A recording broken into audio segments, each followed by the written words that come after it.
Ave Maria, cheia de graça, o Senhor é convosco. Bendita sois vós entre as mulheres, e bendito é o fruto do vosso ventre, Jesus.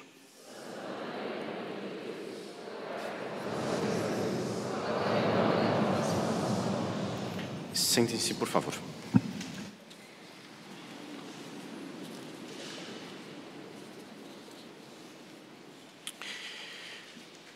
Na primeira leitura, nós temos Deus dizendo a Noé, prometendo a Noé, ao fazer aliança com ele, que nunca mais ele iria castigar a terra com um dilúvio universal, tal como tinha acontecido nessa época. É São Pedro quem vai nos confirmar que, de fato, deste castigo universal, só restaram 8 pessoas, aquelas pessoas que consentiram em entrar dentro da arca. Noé tinha, durante 100 anos, alertado o povo, alertado os seus conterrâneos para se prepararem, como, aliás, vai acontecer depois no Evangelho. Nosso Senhor Jesus Cristo diz: convertei-vos e crede no Evangelho. O tempo está chegando. Pois bem, ele passou 100 anos construindo a arca, alertando as pessoas. Ninguém quis ouvir a ele, ninguém quis dar ouvidos. Chegou a hora do castigo prometido e toda a terra foi submergida em água. Deus diz para Noé: nunca mais castigarei a terra desta forma. Ele disse: nunca castigarei mais desta forma. Não quer dizer que não vai castigar mais. A prova, nós temos destruição de Sodoma e Gomorra, 10 cidades inteiras que desaparecem. Depois o próprio nosso Senhor Jesus Cristo vai chorar sobre Jerusalém. Ele vai anunciar a destruição de Jerusalém. Dito e feito, no ano 70, Jerusalém é destruída. E a gente pode ir passando a história, nós vemos que de fato castigos acontecem. E quando acontecem os castigos? Quando há um afastamento de Deus, quando o homem peca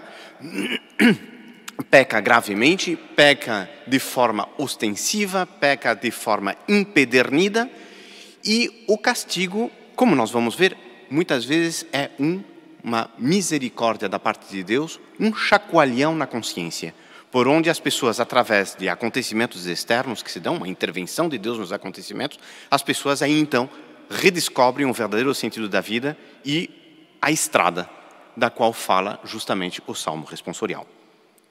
Se nós analisamos o mundo de hoje, nós vamos ver que, de todas as áreas históricas, duvido que tenha havido uma época em que se peque mais contra Deus do que hoje.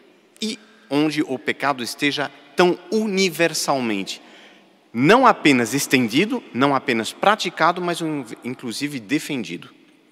E, em consequência, nós vemos também os males se acumulando sobre a sociedade do mundo moderno.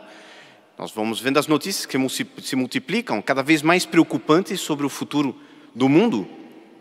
E tudo isso aponta para a eventualidade de uma intervenção de Deus, como, aliás, Nossa Senhora veio avisando misericordiosamente uma intervenção de Deus nos acontecimentos.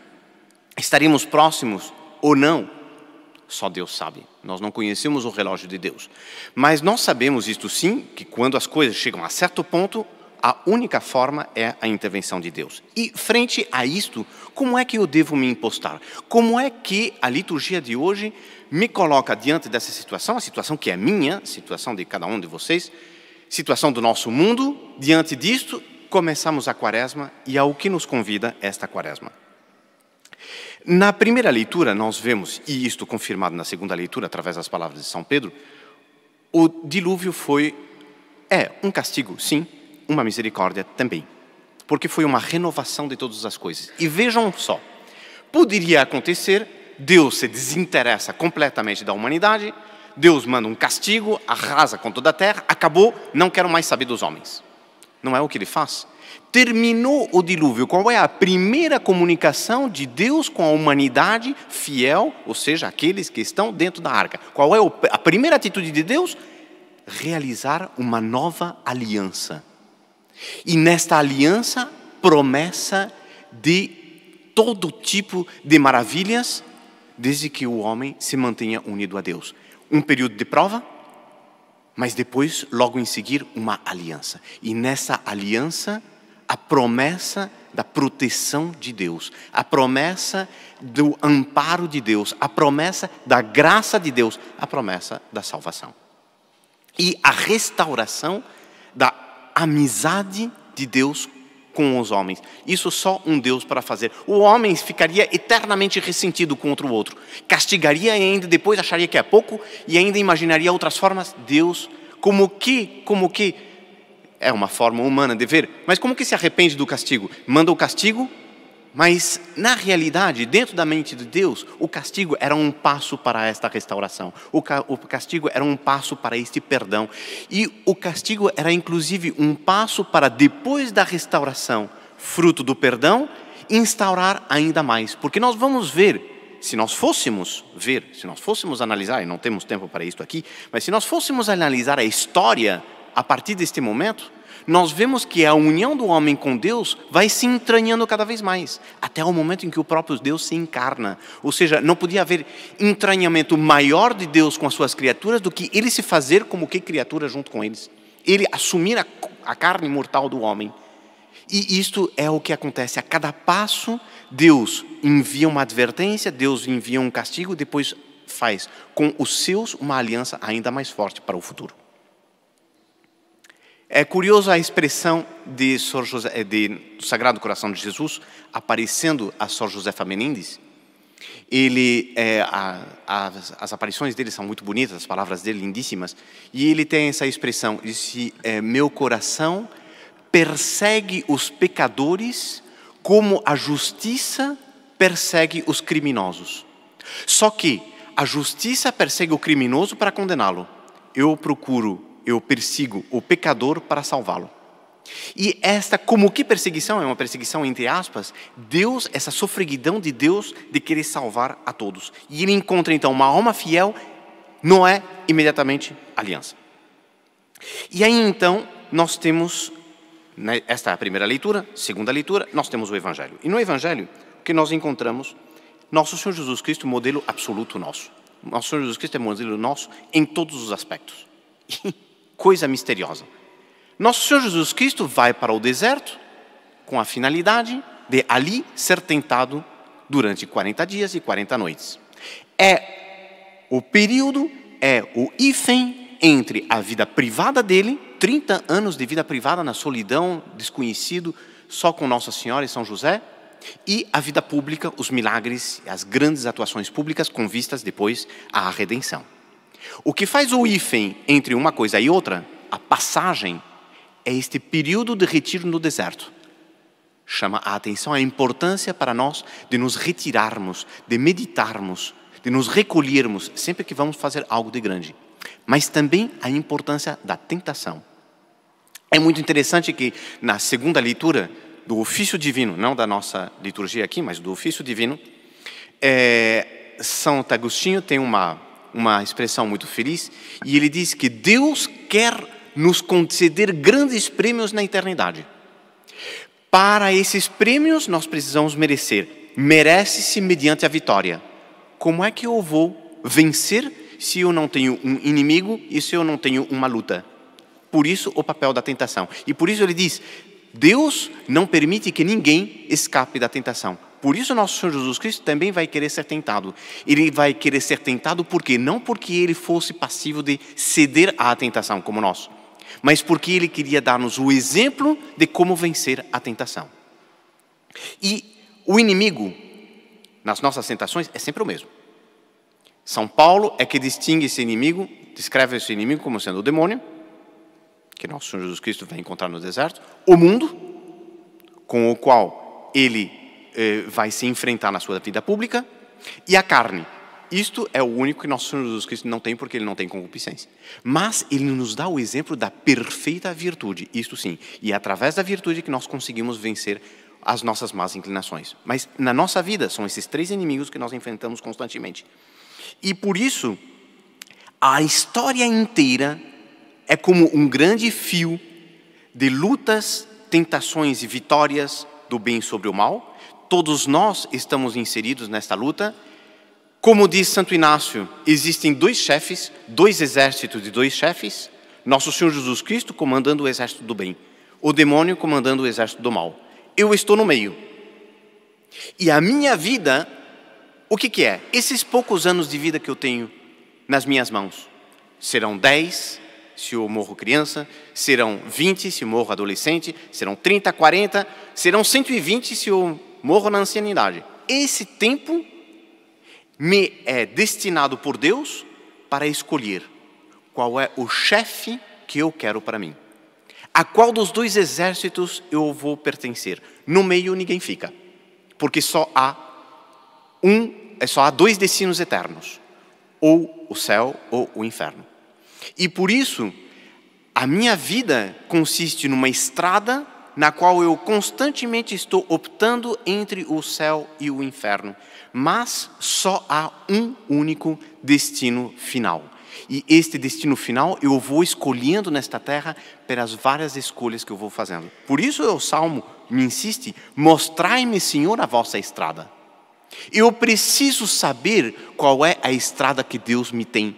Não se trata de escolher a estrada que eu quero para mim, a estrada que eu me faço a ilusão, a estrada que eu sinto inclinação. Muitas vezes as minhas inclinações me levarão para o mal, me levarão para o crime, me levarão para o pecado.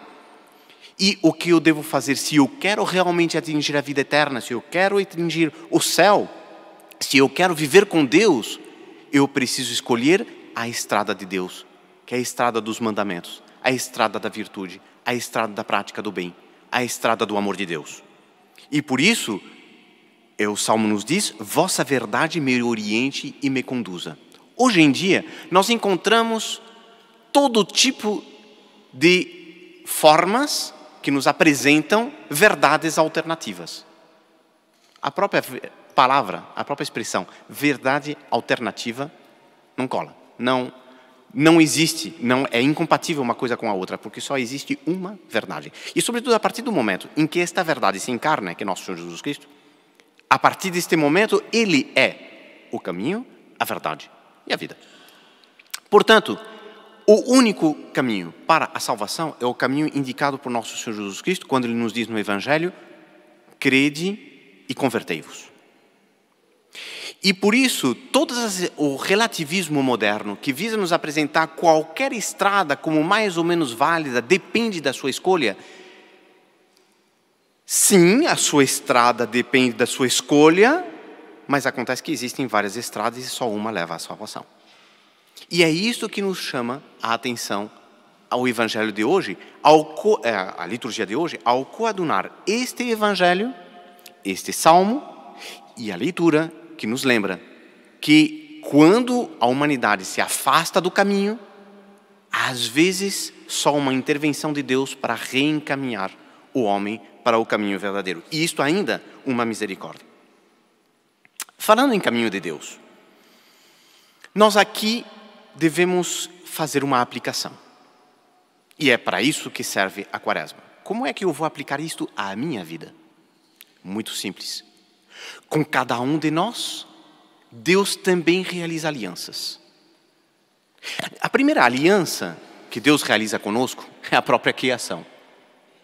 Ele me criou, me tirou do nada e me coloca na possibilidade da prática do bem e me coloca a eternidade feliz com Ele, desde que eu siga o bem.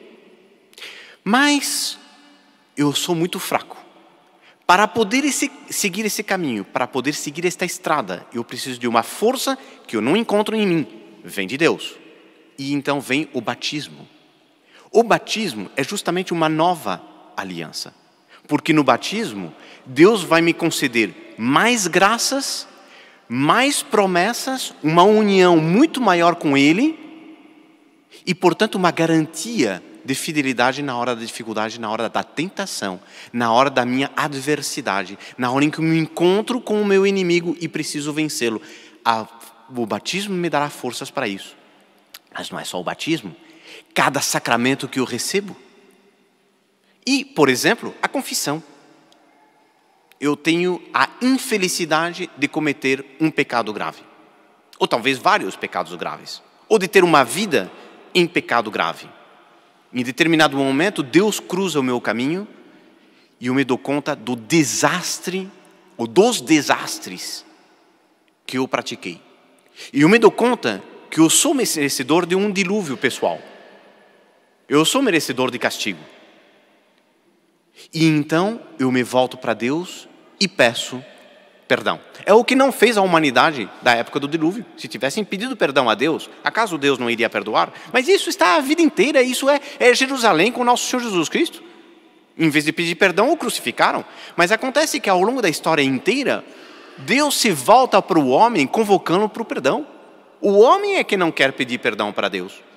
Deus é pródigo no seu perdão. Deus está com o seu perdão em cada confessionário, na mão de cada sacerdote disposto a absolver-nos. E quando nós encontramos diante da minha vida, daquele horror que de repente eu me percebo na situação em que estou, nessa hora eu devo me lembrar das alianças que Deus fez comigo. Se Deus fez uma aliança, Deus é fiel. Acaso eu não serei?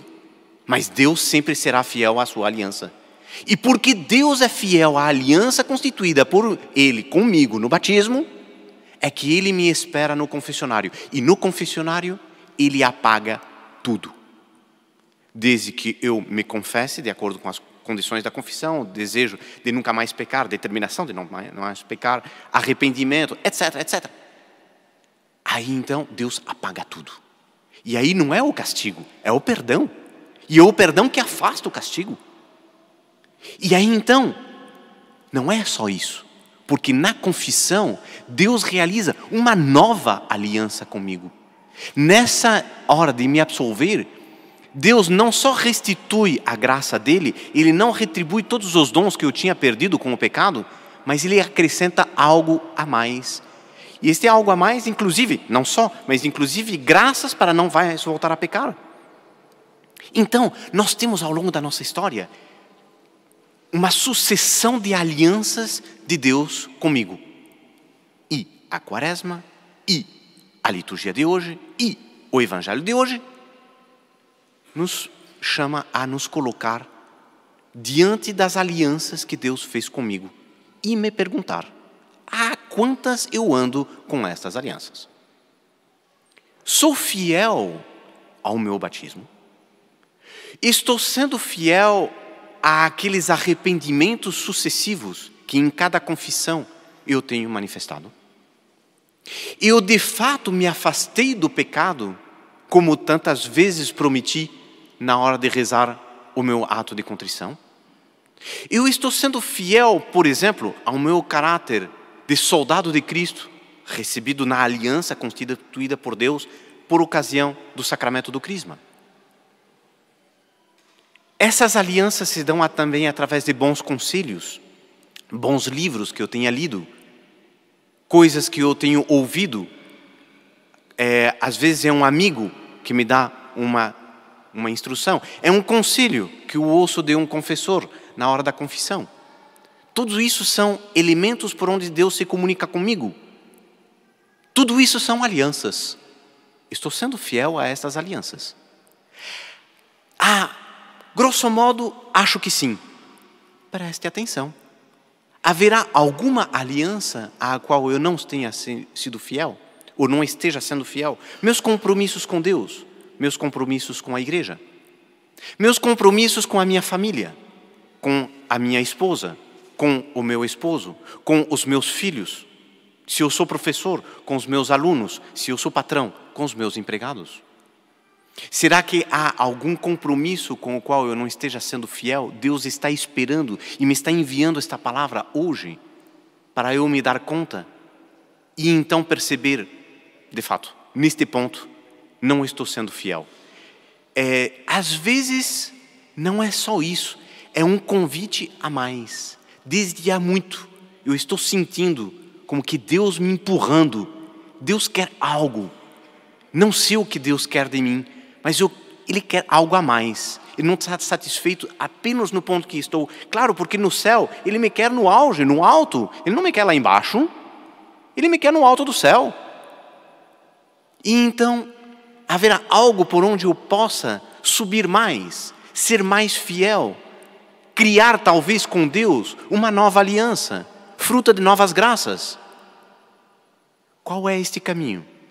A oração do Salmo. Mostrai-me, Senhor, o vosso caminho, mostrai-me a vossa estrada. Na vossa verdade me oriente e me conduza. É a conclusão dessa liturgia. Sozinho, sou incapaz. Mas isso está demonstrado pela minha história, pelas minhas recaídas, pelas minhas quedas tão frequentes, tão renovadas.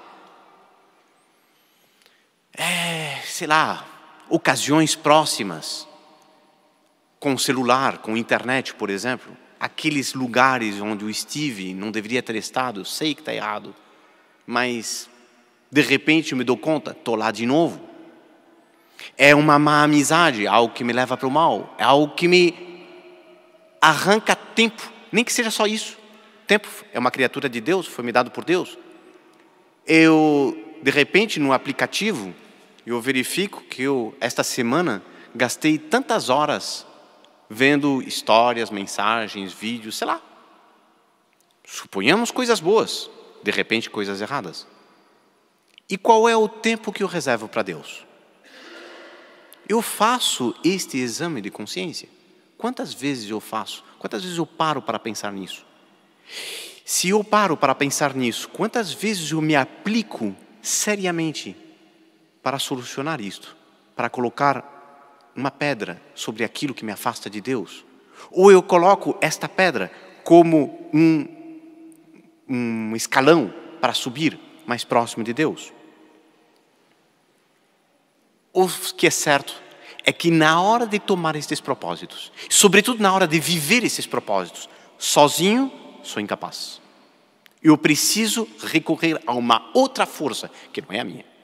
Essa força vem da graça. E esta é a aliança que hoje, nesta liturgia, agora, neste momento, nosso Senhor Jesus Cristo, desde o seu altar, contrai com todos nós. A aliança é: convertei-vos. Só para ver, porque eu já esqueci. Convertei-vos, o reino de Deus está próximo. O tempo já se completou. O reino de Deus está próximo, convertei-vos e crede no Evangelho. Esta é a mensagem. Acontece que este é o chamado de Deus. A este chamado de Deus, eu respondo, na minha parte da aliança, com um exame e com propósitos.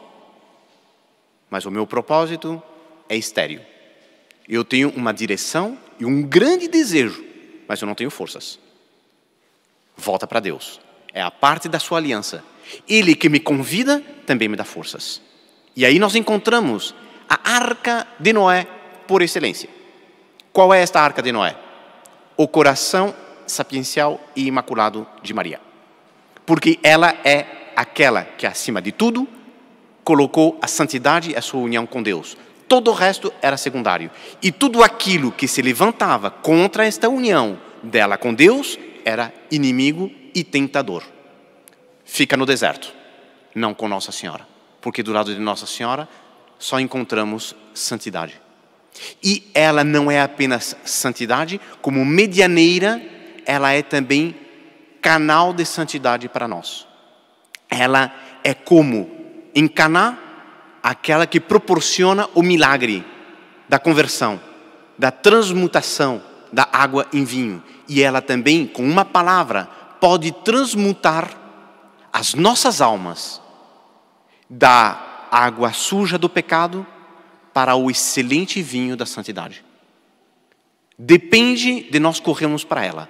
Depende de nós entrarmos no coração dela. Entrar no coração dela significa nos unirmos a ela, rezar para ela, pedir para ser introduzido nas virtudes dela, na santidade dela, participarmos dela, identificarmos com ela, configurarmos com ela. E aí então, se nós estamos junto dela, beneficiando-se dela, ela operará no milagre, mas então ela nos dirá: fazei o que ele vos disser. E o que ele nos manda fazer? A conversão do nosso coração. Peçamos isto a ela na liturgia de hoje. Louvado seja nosso Senhor Jesus Cristo.